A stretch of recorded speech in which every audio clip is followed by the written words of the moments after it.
ating pangunahing balita. Nasa ilalim ngayon ng state of calamity ang buong Pilipinas dahil nga pa rin po sa pinsalang iniwan ng bagyong Tino at bilang din po ng paghahanda sa paparating na malakas na bagyong Uwan.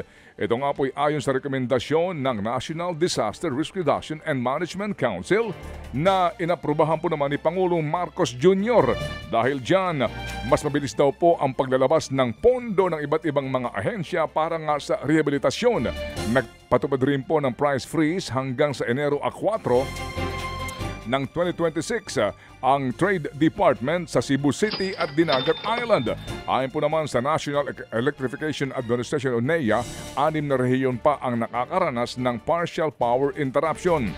Umakit po naman sa 114 na ang kumpirmadong patay ng dahil sa bagyong Tino sa pinakahuling report po naman ng NDRRMC. Pinakamarami pong sinawi sa Cebu na umabot ng 71.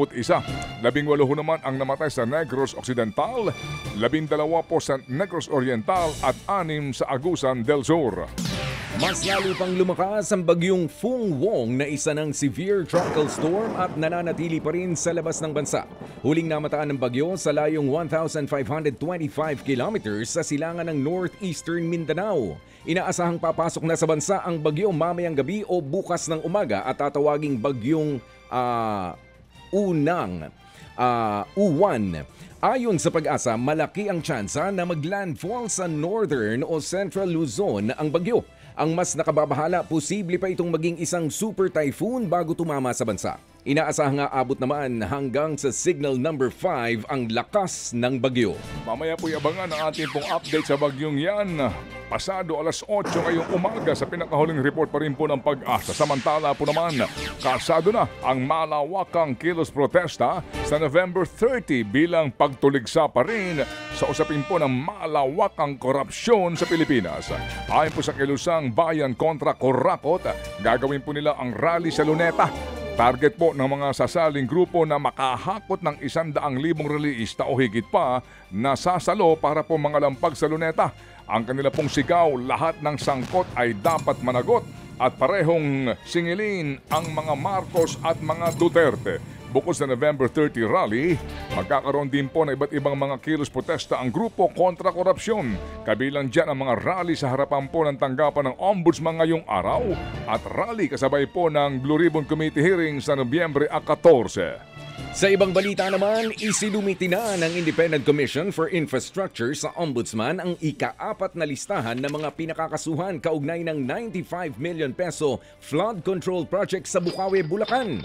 Inirekomenda ng ICI na sampahan ng kasong administratibo si dating DPWH Secretary Manuel Bonoan. Pati na rin ang dating DPWH Undersecretaries na sina Roberto Bernardo at Maria Catalina Cabral at dating DPWH Engineer na si Henry Alcantara at iba pa. Dahil daw yan sa posibleng paglabag nila sa Code of Conduct at Ethical Standards for Public Officials and Employees. Inirekomenda rin na sampahan ng kasong administratibo at kriminal tulad ng graft at malversation of public funds sina Alcantara at iba pang dating DPWH engineers na sina Bryce Hernandez at JP Mendoza. Gayun din ang contractor na top-notch. Bigo raw ang mga opisyal na ito na siguruhin maayos na maipatutupad ang mga proyekto. Kumbinsido naman si ICI Chairperson Andy Reyes na mga mambabatas ang mastermind ng modus ng flood control scam. Pero may paliwanag siya kung bakit hindi pa makasuhan ang mga ito. We need whistleblowers. Kailangan namin mga nagsasalita, na nagsusumbong, nagtuturo. No? Kasi as I said the other day, these are criminal minds. Mga mastermind to eh. These are planned already na hindi sila mahuhuli. No? So maybe walang record, walang usapan. Yan po ang tinig ni ICI Chairperson Andy Reyes. Kasi nga po yun ang katanungan ng marami, ay binubugbog po ng kaso. Dapat lang din naman itong mga nandidiyan sa DPWH, lalo na po itong mga taga Bulacan. Pero yung mismo hong mga proponents po na nakaupo pa rin sa pwesto, mukha pong ala pa rin pong mga kasong isinasampa. Samantala po naman, hiniling po ng ilang grupo sa Ombudsman na ilabas po ang SALN ni na Pangulong Marcos Jr. at VP Sara Duterte at ilang pang opisyal. Sa pangunguna po ng grupong Akbayan, sama-sama ang ilang mga civil society organizations na naghain po ng letter request sa Ombudsman. Bukod sa Pangulo at Vice Presidente, nais din po ng grupo na makita ang SALN ni dating Ombudsman Samuel Martires at mga opisyal ng mga constitutional commissions. Ayon po sa Akbayan, mahalagang masilip din at makilatis ang kanila pong yaman lalo pat talamak ngayon ang korupsyon sa flood control project. Matatandaan pong nilimitahan ang SALN access sa ilalim noon ng panunungkulan ni Martires dahil nga sa ito rin nagagamit sa pamumulitika.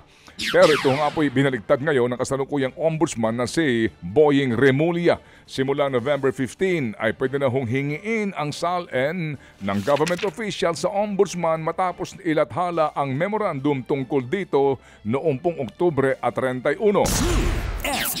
Gusto ko lang po liwanagin dyan na hindi po lahat ng SALN sakop po ng ombudsman. Yung pong mga sa legislators, ang meron pong hawak niyan ay ang bawat kapulungan ng Kongreso. Yung hudikatura po sa Supreme Court kahihingi. At sa ombudsman po ay hindi lahat ng government official ang mga kanila pong kumbaga hindi sila ang repository ng mga SALN na ito. Mga kapatid, brothers and sisters, saan ka pa? Dito na tayo sa totoo. Dito na tayo sa True FM. Mga kapatid, mag-subscribe and follow po kayo sa social media accounts ng True Network PH. Yan po kami. Hanapin nyo lang True Network PH, Facebook, Instagram, YouTube, TikTok, and podcast. Mapa Apple or Spotify man yan, mahahanap nyo kami. Lahat ng mga napapanood at napapakinggan nyo po sa programa, nasa social media accounts namin yan. So, paano mga kapatid? See you sa social media!